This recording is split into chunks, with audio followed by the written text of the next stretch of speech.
Hello students, start करते हैं class 12th chapter 4 determinants exercise 4.5। काफ़ी इम्पोर्टेंट क्वेश्चन है। 100% यहाँ से 5 मार्क्स के लिए क्वेश्चन आता है सेम टाइप्स। क्वेश्चन नंबर 14 रहेगा, solve the system of linear equations using matrix method. Equation आपके पास x minus Y plus 2z equal 7, 3x plus 4y minus 5z equal -5 और थर्ड इक्वेशन रहेगी 2x minus Y plus 3z equal 12। Solution, equations can be written as, जो आपकी equation दी गई है उसको लिख सकते हैं आप a into X equal B form में, वेयर a जो होता है वो होता है आपका x y z के कोफिशिएंट्स का मैट्रिक्स। तो फर्स्ट इक्वेशन में रहेगा आपका x का कोफिशिएंट रहेगा 1, y का कोफिशिएंट रहेगा -1, z का कोफिशिएंट है 2। ऐसे ही सेकंड इक्वेशन में यहाँ से आ जाएगा 3, यहाँ से y का कोफिशिएंट रहेगा 4 और z का कोफिशिएंट रहेगा -5। थर्ड इक्वेशन में आएगा आपका x का कोफिशिएंट 2, यहाँ से रहेगा y का कोफिशिएंट -1 और z का कोफिशिएंट 3। इसी तरह से x जो मैट्रिक्स रहता है वो आपका अननोन होता है कॉलम में। ये हो जाएंगे आपके अननोन टर्म्स, जो वेरिएबल्स हैं x y z, तो लिख दिया आपका x y z। और b आपका जो रहता है वो रहेगा कांस्टेंट टर्म्स, तो कांस्टेंट टर्म है जो इक्वल से साइड्स राइट में 7 -5 और 12, 7 -5 12। अब चलते हैं, सबसे पहले आप क्या निकालेंगे यहाँ पे डिटर्मिनेंट्स ऑफ ए, क्योंकि डिटर्मिनेंट्स ही बताएगा आपको। तो डिटर्मिनेंट्स कैसे फाइंड करते हैं, आप एक्सपेंड करते हैं, expand by first row. First row से एक्सपेंड करेंगे तो यहाँ से फर्स्ट नंबर पे आपका 1 है, तो 1 रहेगा आपका फर्स्ट कॉलम और फर्स्ट रो कैंसिल, तो पहला कॉलम कैंसिल कर देंगे, पहली रो कैंसिल, जो वैल्यू बचती है उसको डिटरमिनेंट फॉर्म में लिखेंगे आप 4 -5 -1 3। इसके बाद प्लस फिर आता है माइनस, सेकेंड कंपोनेंट्स आपका -1, क्योंकि फर्स्ट रो का सेकेंड एलिमेंट्स है -1। अब यहाँ से फर्स्ट रो को कैंसिल करेंगे और सेकेंड कॉलम को, first row cancel, second column क्या बचता बताएंगे आप 3 और यहाँ से -5 और यहाँ से 2 और यहाँ से आपका 3। ऐसे ही फिर प्लस आएगा दोबारा से और यहाँ से जो लास्ट एलिमेंट्स है वो आपका 2, यानी कि फर्स्ट रो बताएंगे, फर्स्ट रो कैंसिल और थर्ड कॉलम जो बचती है वैल्यू बताएंगे क्या बचती है आपके पास से, फर्स्ट रो कैंसिल हुआ, थर्ड कॉलम तो क्या बचेगा आपके पास में 3 4 2 -1। अब इसको सोल्व करते हैं आप, यहाँ से सोल्व करेंगे 1 इंटू 4 3 की मल्टीप्लाई 4 3 जा 12 -1 की -5 की मल्टीप्लाई करेंगे 5 और माइनस रहेगा तो -5 ही रहेगा यहाँ से, ऐसे माइनस माइनस +1। अब इसको सोल्व करते हैं डिटरमिनेंट्स को, 3 3 जा 9 और -10 आएगा तो यहाँ आ जाएगा आपका +10, क्योंकि 5 2 जा 10, माइनस का 10 रहेगा और माइनस यहाँ से आ जाएगी तो प्लस, ऐसे ही +2 इंटू में। अब इसकी मल्टीप्लाई करते हैं -3, क्योंकि 3 और -1 की -3 और -8, तो ये हो जाएगा आपका -11। तो साथ के साथ बताएंगे इसको आप।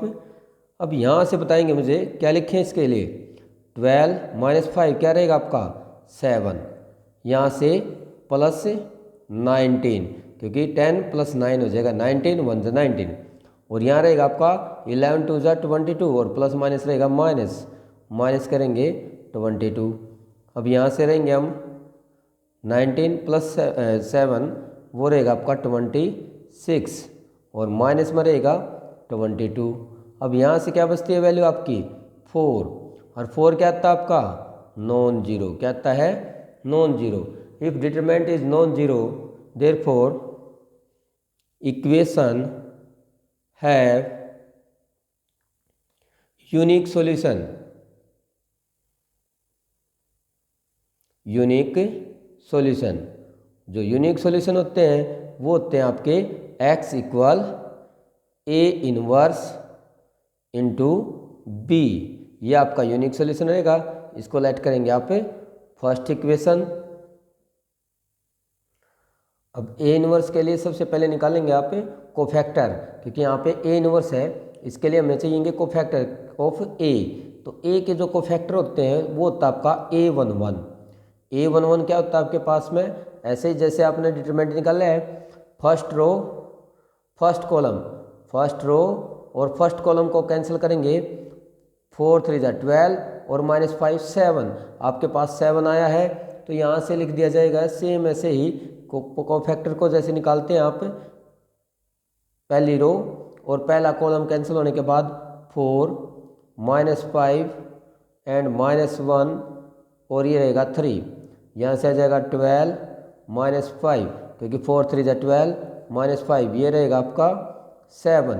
इसी तरह से आप नेक्स्ट निकालेंगे A12 क्या है, यहाँ ओड नंबर होता है, ओड नंबर है तो 2 + 1, तो ओड के लिए एक माइनस लगाएंगे आप, काम सेम, पहली रो जाएगी और सेकंड कॉलम, तो फर्स्ट रो और सेकंड कॉलम जाने के बाद क्या रहता है आपके पास, 3 -5 2 3, ऐसे ही रहेगा ये आपके पास में, ये माइनस इंटू 3 3 9 और माइनस प्लस 10 रहेगा, तो क्योंकि माइनस माइनस प्लस और ये हो जाएगा आपका 10, तो ये आया आंसर आपका -19।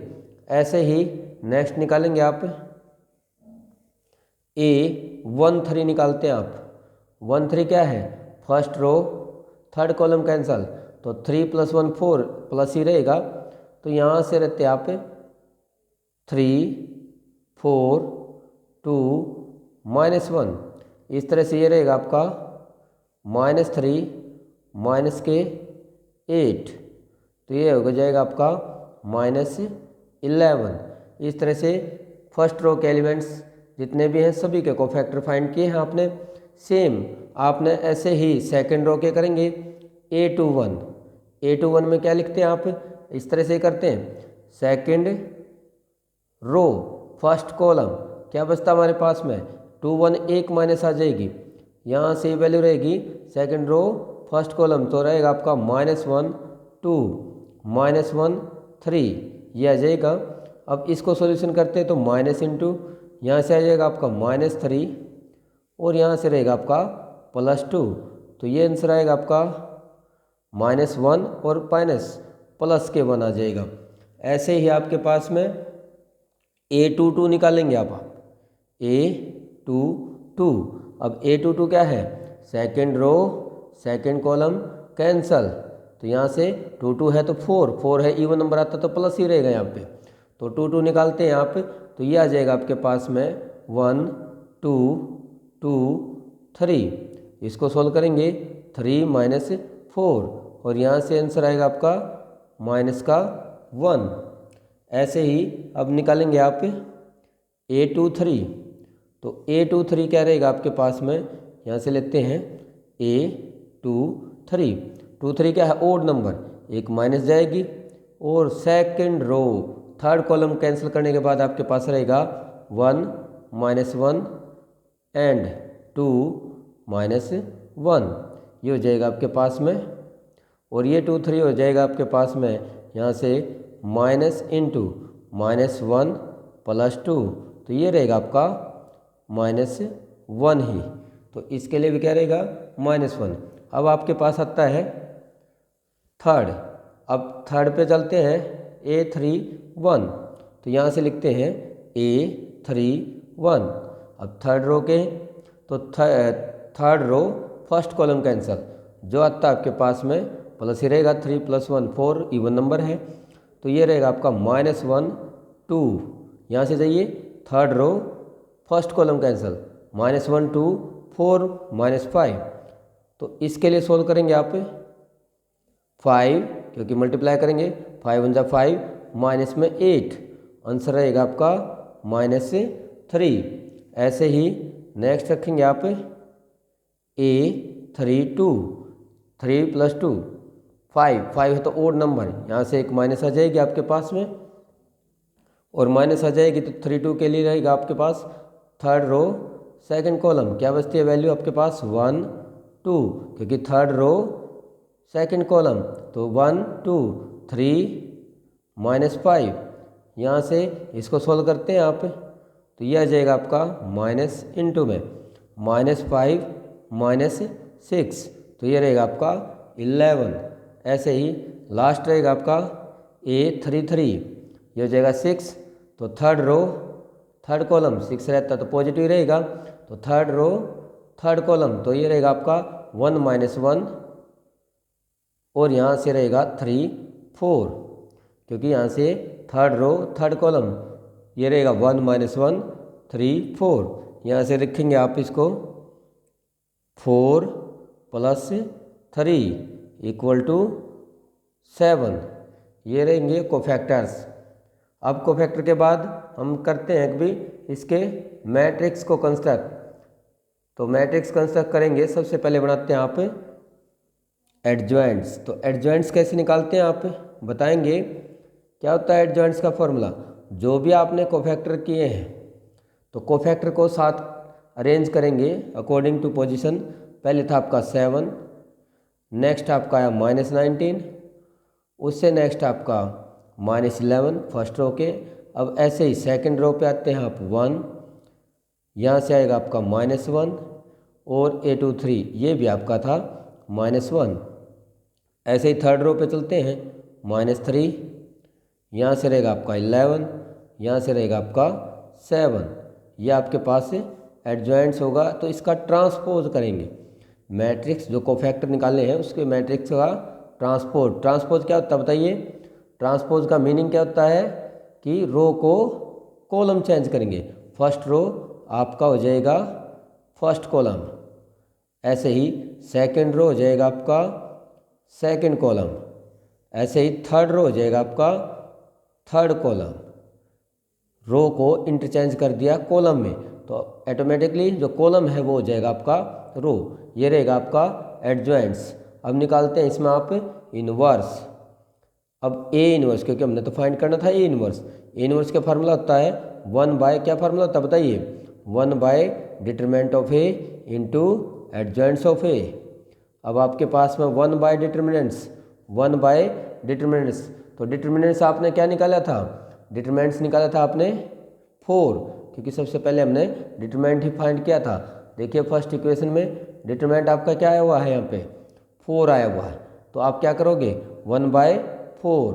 अब 1/4 करते हैं तो यहाँ से देखिए यह जाएगा 1/4 इंटू में एडजॉइंट्स क्या आपका 7 1 -3 -19 -1 11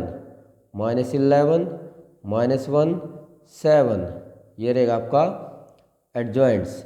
अब एडजॉइंट्स के बाद में क्या रहेगा, इनवर्स होगा। क्या कैसे, ए इनवर्स 1/, डिटरमिनेंट्स और इंटू में एडजॉइंट्स। अब चलते हैं फ्रॉम फर्स्ट, क्या लिखेंगे फ्रॉम फर्स्ट।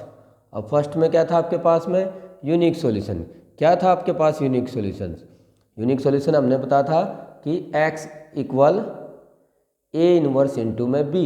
अब A इनवर्स इंटू B है, तो अब यहाँ पे सोल्व करते हैं फ्रॉम फर्स्ट से। क्या कहते हैं from first, x = A inverse into में B। अब A इनवर्स इंटू में B, तो यहाँ से लिखेंगे आप A इनवर्स, तो मेरे पास ये है, तो यहाँ से A इनवर्स इंटू में B, तो पहले इनवर्स लिखते हैं 1 -3 -19 -1 11 -1 7, और इंटू में जाएगा B। अब B क्या था आपके पास में, B स्टार्टिंग में था हमारे पास में, क्या था स्टार्टिंग में B आपने बनाया था 7 -5 12, तो 7 -5 क्या था रे 7 -5 12, ये आपने B, यहाँ से ये A इनवर्स के साथ में रख देंगे यहाँ पे, ये आ जाएगा A इनवर्स इंटू में B। अब यहाँ से चलते हैं आप मल्टीप्लाई करेंगे 1/4 इंटू में। अब मल्टीप्लाई कैसे करते हैं, मल्टीप्लाई किया आपने फर्स्ट रो को फर्स्ट कॉलम के साथ में। अब फर्स्ट रो को फर्स्ट कॉलम के साथ में मल्टीप्लाई करते हैं, तो यहाँ से आ जाएगा आपका 7 7 जा 49, सेकेंड एलिमेंट्स को सेकेंड के साथ 1 5 जा -5, क्योंकि 1 को -5 के साथ, और यहाँ से -3 को 12 के साथ -36। ऐसे ही सेकंड रो के साथ मल्टीप्लाई करेंगे, -19 को 7 से, क्योंकि सेकंड रो सेकंड के साथ -133। अब -1 को -5 से करेंगे तो यहाँ से आ जाएगा आपका +5। ऐसे ही 11 को 12 से करेंगे तो क्या आ जाएगा प्लस के 132। ऐसे यहाँ से थर्ड रो को फर्स्ट कॉलम के साथ करते तो 11 को 7 से करेंगे -77। अब -1 को +5 से, तो यहाँ से माइनस माइनस हो जाएगा प्लस, तो यह आ जाएगा +5। ऐसे 7 को 12 से हो जाएगा आपका 84। यहाँ से जो वैल्यू आती है आपकी 1/4, और यहाँ से देखिए आप सम करते हैं, ये आ जाएगा आपका 6 5 41, और 49 -41 ये हो जाएगा आपका 8। ऐसे यहाँ से ये हो जाएगा आपके पास +5 + 135 2, तो ये प्लस करेंगे तो कितना हो जाएगा 137, और -133, तो ये रहेगा आपका 4। ऐसे ही यहाँ से ये हो जाएगा 84 + 5